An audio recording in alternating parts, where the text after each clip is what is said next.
Please join us every week for a new episode of Understanding the Human Condition with Dr. James Flowers. Dr. Flowers and his most admired mentors, respected colleagues, and VIP guests will share valuable insight into underlying health causes, conditions, and issues. These in-depth yet approachable episodes are a great resource for both private individuals and industry professionals. Our esteemed host, Dr. James Flowers, is one of the most recognized and respected names in the field of chronic pain, mental health, and substance use disorders, both nationally and internationally. Dr. Flowers is the founder of J. Flowers Health Institute, located in Houston, Texas. For more information about J. Flowers Health Institute and its concierge services, go to jflowershealth.com or dial 713-783-6655. And be sure to mention this podcast.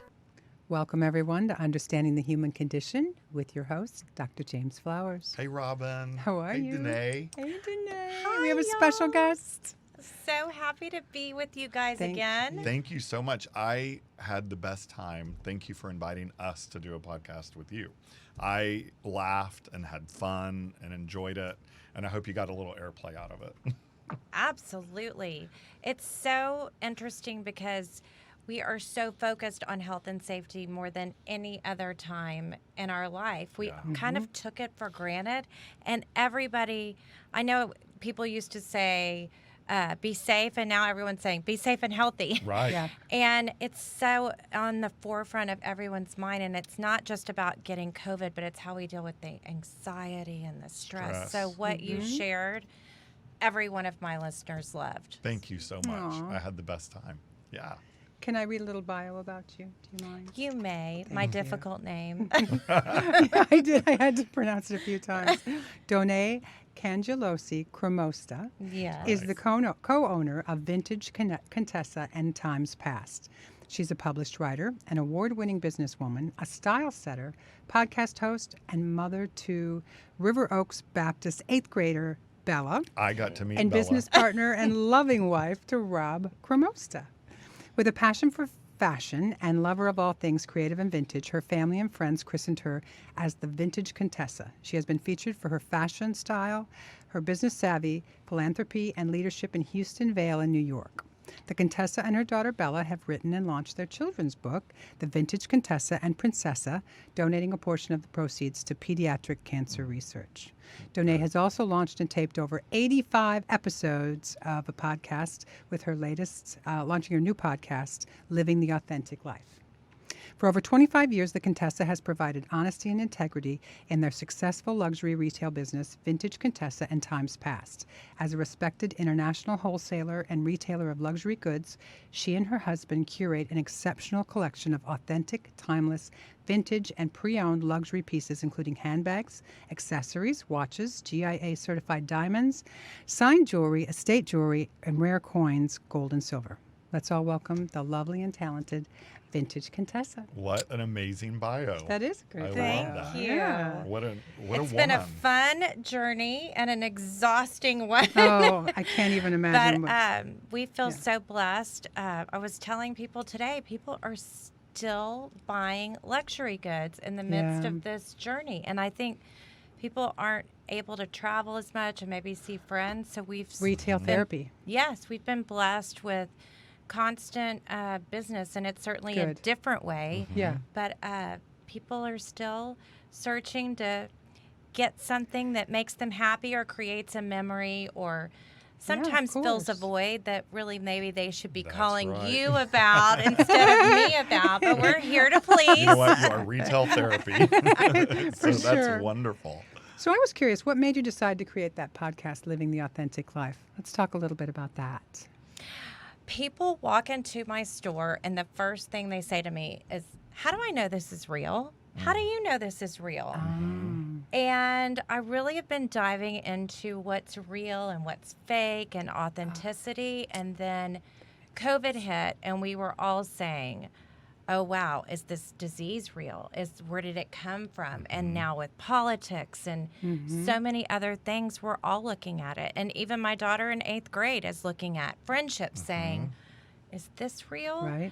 And so we've really taken time, I think, everyone, to reflect during COVID, to reflect on our lives and figure out connection. We've lost connection. We were talking about that before with Zoom calls. You're not in person with people. Yeah. And it just is a way that we can really dive into that and dive into the stories of successful people. And I don't just mean financially successful, but people who are balanced in their life and find out how they figure out what's real. Just living successfully and in a healthy way. Exactly. Which is so what you guys are doing. Yeah. The human condition, right? Working with the human condition. What does, when you think about the human condition, what does the human condition mean to you personally? Okay, so I had to look up the actual definition of the human condition to understand, but it talks about human existence, birth, growth, emotion, aspiration, conflict, and I feel like we're all so in conflict right now. Every one of us.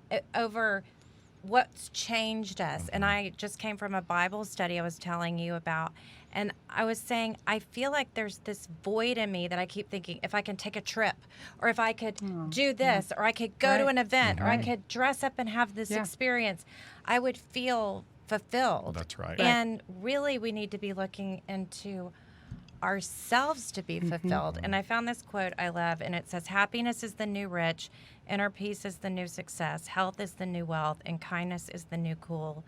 It's all about balance. And I think COVID and this year has really just kind of pushed that to us, and understanding that about our lives, right? Being more authentic, and pausing, right? And looking at our health and being real. And even though we had that loss of human connection for a while, we're slowly getting that back, and our lives are slowly coming back in. Your store is doing, you're extremely successful. People are coming in, and just having something to make them feel better is therapy in itself, right?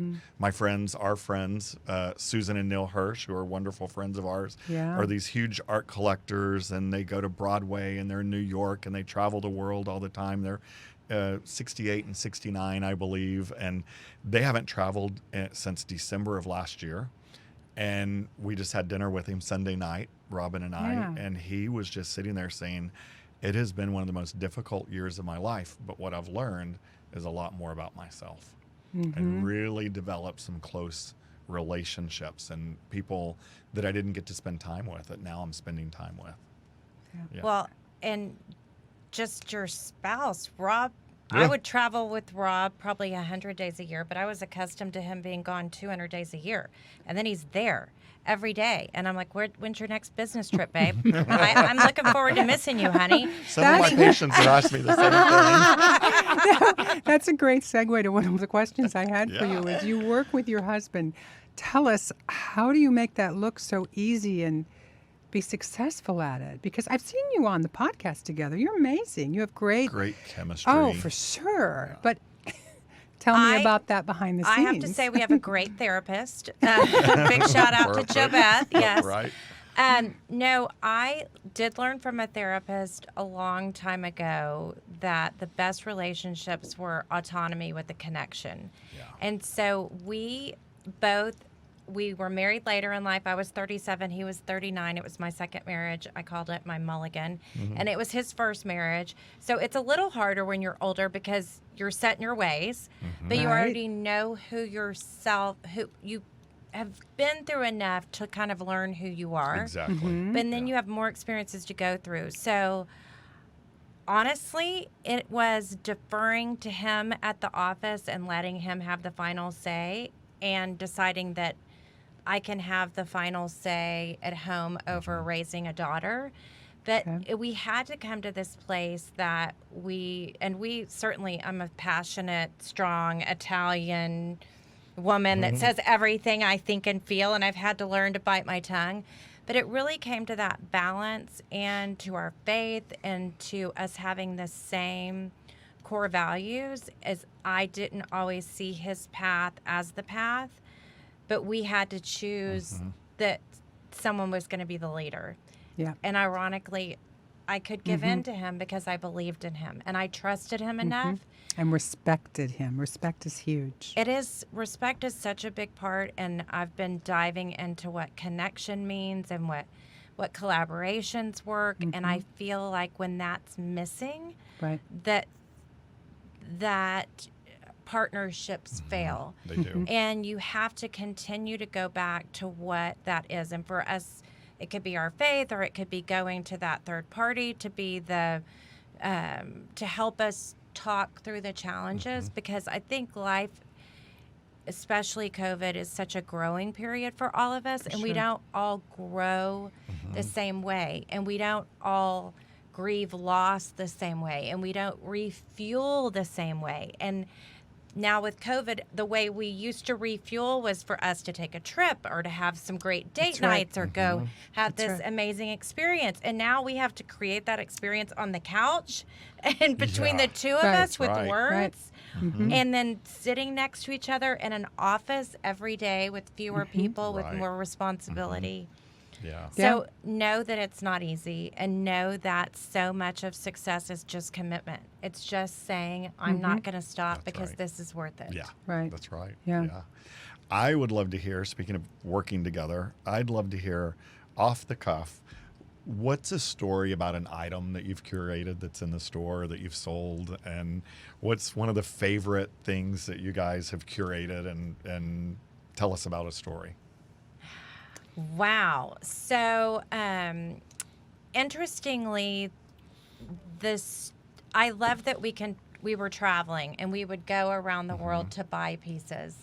And when Bella was 3, we lived in Paris for 8 weeks, and he was buying coins from a lot of the coin dealers there, and I was going to auctions and buying pieces, and we stumbled into this incredible auction and bought a few dresses and this cool book Yves Saint Laurent wrote called Vivian Lulu, and she was this character that was in black and white, and the only color was red, and that was kind of what inspired my children's book, with being black and white sketches with pink with it.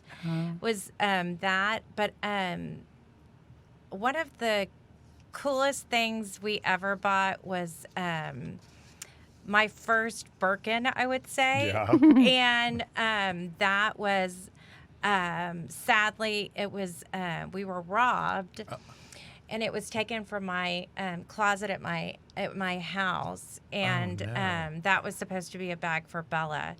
But I think that I've learned, I love what the pieces stand for, but it's more about the journey to buy them, or the experience for what the gift was, than it even is about the piece. That's part of the human condition right there. Yeah. Right?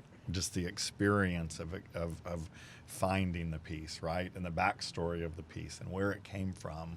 And what it was intended to be, or the heart behind the gift, or the thought behind it that goes into it. And like, I just bought him a brand new watch for our 15th anniversary, and he'd never had a new watch for himself because he couldn't ever pass up a vintage watch.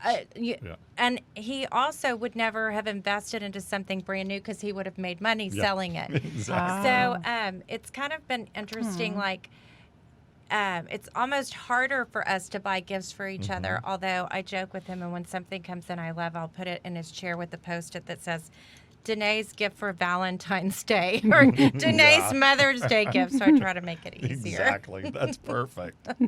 That's great. So how do you schedule things? Well, he's traveling so much. I guess you're more or less like a single mom when he's traveling, yeah? I mean, how do you balance all of that? It's because you're spread pretty thin yourself. I am, and we've talked about this, I believe, when we had our first lunch together, is that pre-COVID, I was probably going to 5 charity events a week. I loved connecting with people and supporting my friends, and in order to do great things, you have to have great people with you. So I felt truly compelled that if my friends supported me, I wanted to support them. But it became this sort of vicious cycle that you Yeah. can only, like I always Do say, so you got much. to put the oxygen mask on yourself before you That's can put right. it on everybody else. And so there were days where I would actually write on my calendar no plans so that I could stay home. Good for you. But now that COVID's happened, I think we've all realized that we don't have to go that much and we don't have to do that much. And we can give back in other ways to the community. And and our family is the most important thing. And so I always tried to, if I went to an event, I tried to only miss Bella's bedtime maybe 3 times a week. And I made sure that I was home for the other ones because when she was younger, we would call it pillow talk. And that's when the most amazing moments happened, when she wasn't really thinking about it. And now that she's a teenager, she doesn't want pillow talk anymore. So it's odd, like it's not like I can plan it and go, this is our time, Bella. Right. It happens whenever it happens. Spontaneously, And yeah. so I was dressed and going to dinner, and I was 5 minutes early and went down to talk to her, and it was an hour and a half. And she's like, you're late for dinner. And I'm like, I'm late for dinner Okay. Good for because you need you. me right now. So I think it's been about just constantly trying to remind myself that as much as I want to be there for my friends, that Right. the most important thing to me is my family. And I know that for Rob to be the best husband and the best father and the best a leader of our organization, he has to fill his cup too. So as much as I was right. so jealous, he got to go fishing in Alaska. He's like, take a trip with your friends. And I'm like, there's nothing I really want to do right now, Yeah. but I want you to do that because I know that that fulfills you. And yes, I'm jealous that he had fun times, but at the same time, I know that that's what lets us be a better couple. Right. Is that right. he For sure. gets to have For that sure. too. Absolutely. Was he already buying vintage items when the two of you met? Was he, or did Yes. you two start this together? No, so he was completely in the business, and I want to say this on air. I think I've said it before, but I could not be the Vintage Contessa without him. He was so important in my journey, and he could have been Rob Chramosta Times Past without me, and he was. Right.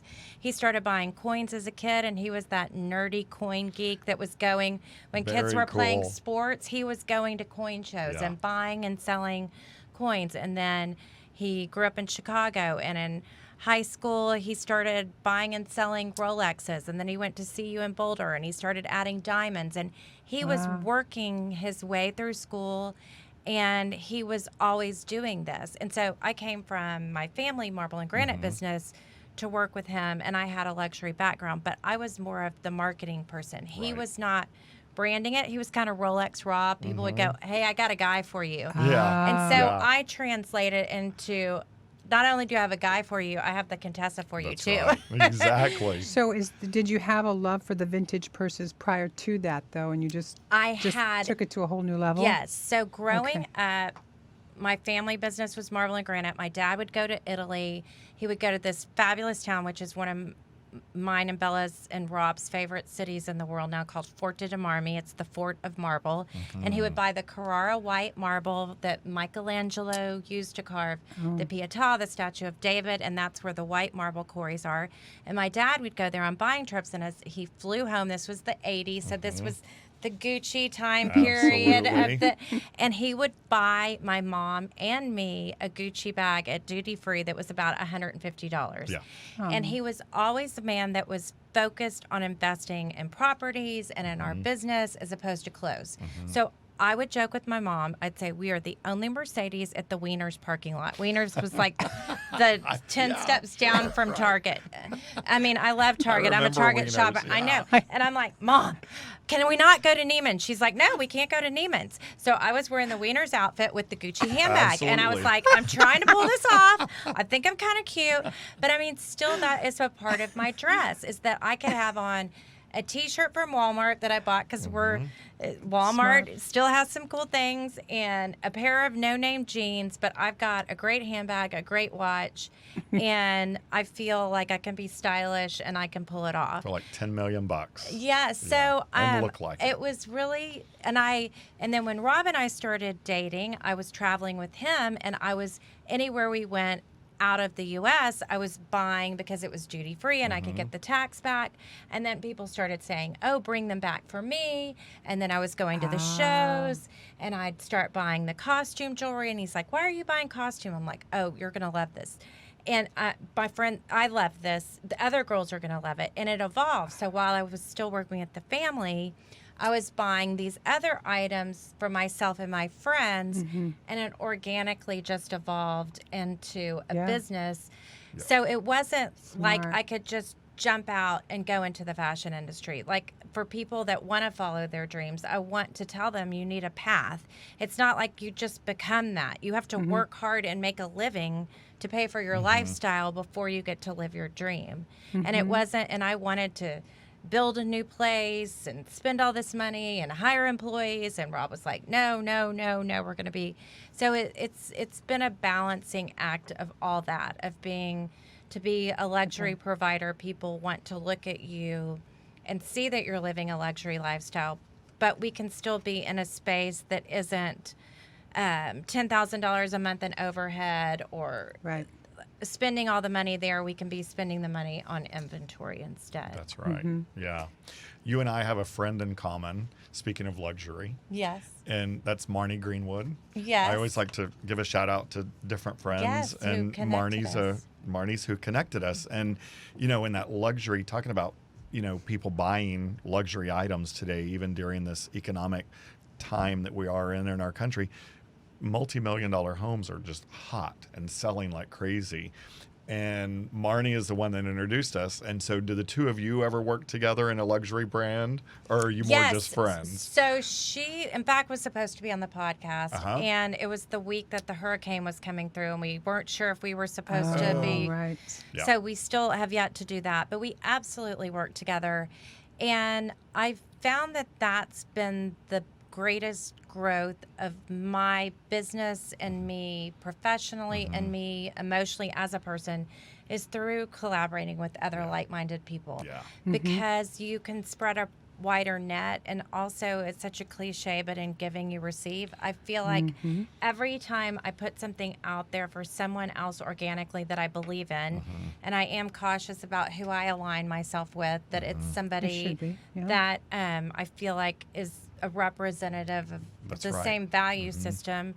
But I think it all goes hand in hand. And like I've worked with Al Ross, who's a builder, and talking to him about doing another project where I bring in my goodies and I style out his closet. And so there's so many different ways. I mean, people are like, oh, she's a luxury provider and we're talking about health with you guys, but it is because it is a part of health. Your clients are our clients too. It is. And because it's not just about attaining luxury, it's about attaining balance and a healthy lifestyle and all of those things together. Absolutely.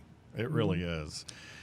Is it hard for you? This is we're kind of going backwards to another something else that we segued into. But once you have this story and you have this piece and you fall in love with it, is it hard to let it go? I mean, I imagine you have to look at it like a foster mother, right? I do. I absolutely will sell certain pieces to people and say, I'm so glad it's going to a good home because I just love that. That would be sad. I was thinking about how hard that must be. Yes. If you... So Rob and I have an agreement. I can have anything I want if I trade in for it. So I have to trade in the value of what we could sell it for against the value of what's there. It has opened, but that's also what we're telling our clients. Like if you have things in your closet that you have fallen out of love with, you can bring them in and either get money from us or trade in about something else that you love. And that's a great idea.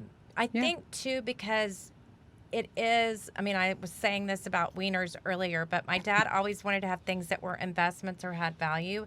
And that's why he would look at like jewelry and cars aren't value, but that sort of thing that at least if you use it and enjoy it, you could then trade it in later and have a value. But absolutely, Rob says it's all widgets to him, and I am so passionate about it, and I love each piece. And I also love the journey of helping to style people, so I can also be like on a buying trip or see things offered to me and say, oh, I think that person would love it. And there's so much excitement in being able, it's not even like I still get the high of giving them a gift, even though they're paying me for it. Because I'm like, oh, look what I found you. awesome. But you're going to have to pay me for that. Yeah. Sorry. That's right. And it's only. Exactly. So there really is no difference in your buyer now after COVID than before? Do you have, is there anything different at all in the experience? I would say we're doing so many more virtual shopping experiences. So we were really, because we're such a small business and we didn't have everything on our website before, and we weren't set up to have 10 employees photographing all day long, we were instead going to shows and packing it all up, putting it out in a display case, selling 200 pieces, packing it back up with the new 200 pieces we bought and going home. It's a lot of work. We were used to sort of moving things through. So now, we would do a lot of wholesale via FaceTime, via WhatsApp. And now it's just organically, and being a person that always loved media and just loved being social through that, I felt comfortable. Yep. And so it was just a matter of, it was already kind of happening. Okay. And we just started recording it. So it felt like a natural evolution of where we were. I still believe that people want to touch and feel things. I don't believe the internet will ever completely replace the experience of meeting with the person, seeing them one-on-one, and talking about those experiences. And so we're still doing that at our office and meeting with people virtually. So I feel like we're lucky to have that opportunity. Yeah. I love that. Kind of as a final question, comment thing from you, if you don't mind, how do you and Bella and your husband stay healthy? What is health to you, and what's health to your family, and how do y'all maintain that well-balanced, healthy life? What advice do you give all of our listeners and your listeners? Well, I think it's so great that you bring up Bella, because being a teenager, she's experiencing a lot of body image issues. And that's where we are in her journey. And she has a great figure and she's completely fit. But when she looks at herself, she doesn't see herself as beautiful as I see her. So we've met with doctors and we've had them look online at what her weight should be and what her calories should be and different things like that, and working out is a healthy lifestyle.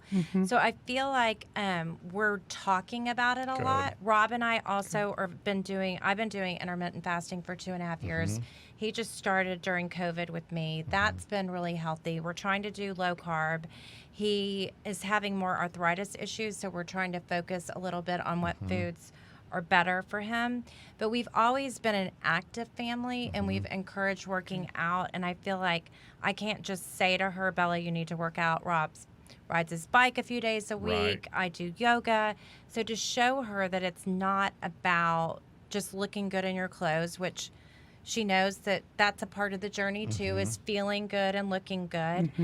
But knowing that it's about the health and the long-term balance of it all. And we splurge, and I love dark chocolate. And so that is my splurge. But we talk about how to just keep it in balance. So I guess that's the thing. We just keep going back to that word. It's well balanced and enjoying it, right? Enjoying life. Enjoying the really ride. Enjoying the ride of life. You're amazing. I'm so glad that you agreed to come on our show. How do people find you? How do our listeners find you and the Vintage Contessa? Please follow us on Instagram at the Vintage Contessa. In fact, today we're launching a giveaway with Houston Modern Luxury. We're giving a Louis Vuitton duffel. Love Oh, So nice. you can go to our Instagram page and tag 2 friends and follow us on YouTube and be entered to win. And also we do Facebook Lives on Monday, Wacky Watch Wednesdays on Wednesday, our podcast Thursdays at 10 on our Facebook page. And you can schedule an appointment to come visit us in person. You know, my practice partner, Robin Mooney, is flying in from Jekyll Island tomorrow, and we're going to be there on Friday. We would gonna love come to see you. Yeah. Robin, how do people find J Flowers? Well, they can find us at jflowershealth.com, or they can dial us at 713-783-6655. Yeah. Thank you. for joining us. Thank you so Thanks, much. This has guys. been amazing. We'll do it again. It was I too hope. Yeah. fast. I know. Yeah. It feels like it's over Feels too like- quick. Well, I Yeah. definitely want you guys to come back on the podcast, and I want to talk more about the journey maybe around the holidays, because I feel like we're going to have doing COVID great and a stress holiday. yeah, flu season and all that Yes, stuff. yes. Thank So you. let's Social do it distancing. soon. And Yes. Hopefully it'll be, well, I was gonna say Yes. hopefully it'll be gone, but Exactly. Well, we'll tune in. Thank you Okay. again. yeah, thanks Thanks so a lot. much.